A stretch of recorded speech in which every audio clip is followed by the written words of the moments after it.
Trois questions pour un spécialiste de la société palestinienne, Itamar Marcus, qui nous a rejoint. Bonsoir et merci à vous. Vous êtes directeur de Palestinian Media Watch, une ONG. Alors, pas vraiment de surprise en découvrant ces données sur les manuels scolaires palestiniens. Il faut se dire que Ramallah est en train de former une nouvelle génération de terroristes.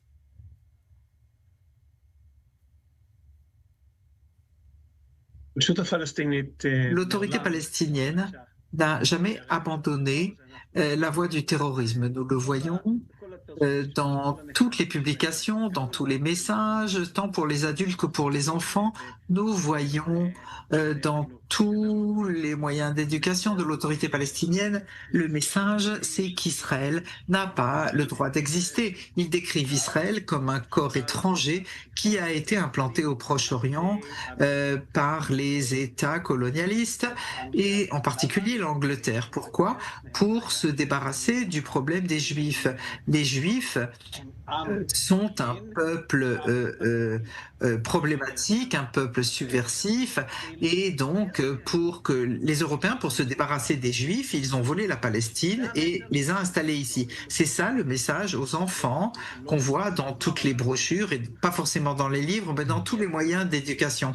L'enfant croit qu'il a le droit de se battre contre les Juifs et les Israéliens parce que nous n'avons pas le droit de vivre ici.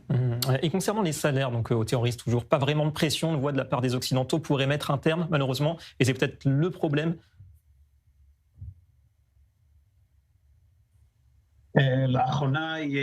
Ces derniers temps, il y a beaucoup de pression du côté de l'Occident. Je dirais même plus. Nous avons décrit dans les presses le sujet des salaires aux terroristes depuis 2011. Depuis, les pays d'Europe et des États-Unis font pression sur l'autorité palestinienne pour arrêter ce financement. Et jusqu'à ce que le président Trump arrive et dise au début de l'année, si vous n'arrêtez pas, vous n'avancerez nulle part. Et l'autorité palestinienne a annoncé devant le monde entier qu'ils allaient enfin arrêter après toutes ces années de pression et de pression sans menace financière. Ils ont annoncé qu'ils arrêteraient.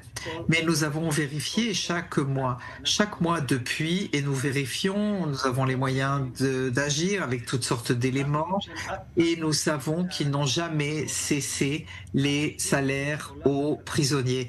Le prisonnier dans le monde palestinien, c'est un héros national. L'autorité palestinienne paie des salaires aux prisonniers, et il faut que vous compreniez, depuis 2019, ils n'ont pas suffisamment de salaires pour payer les fonctionnaires. Les gens, depuis 2019, reçoivent 50 ou 60% ou 70% de leur salaire. Ils n'ont pas leur salaire parce qu'il n'y a plus d'argent. Et au lieu de ça, ils continuent à payer 350 millions de dollars par an pour financer les terroristes. C'est une folie absolue. Mais c'est un message au peuple palestinien. Le terroriste est la personne la plus importante et le plus centrale. En tout cas, vous dites que ça change un petit peu dans les mentalités en Occident. Un dernier mot rapide au sein de la société palestinienne d'aujourd'hui sera la dernière question. Est-ce qu'il y a quand même des courants minoritaires mais qui osent parler de paix ?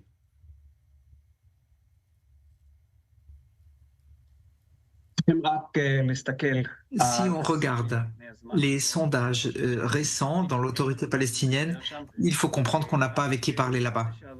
Ne serait-ce que le mois dernier, le sondeur le plus important, Fatrika, qui a publié un nouveau sondage, et une des questions les plus importantes était: est-ce qu'à votre avis, la décision du Hamas d'attaquer Israël le 7 octobre a été une décision juste? Vous n'y croirez pas, 69% des personnes sondées, des Palestiniens de Judée et de Samarie, ont dit que c'était une bonne décision. Il faut comprendre combien cela est dur et complexe. Ils savent, ils pensent qu'il y a déjà 70 000 personnes qui ont été tuées. 70 000, et ils disent évidemment que c'est des civils. Alors, ils croient que 70 000 morts de civils tués par Israël, à leur avis, pourtant ça valait la peine de faire ce qu'ils ont fait le 7 octobre. Assassinat, viol, torture de juifs pendant toute une journée. Et avec 70 000 morts, et selon eux, ce sont des habitants palestiniens. Et c'est terrible. On n'a pas avec qui parler, ni avec les dirigeants, ni dans la population palestinienne.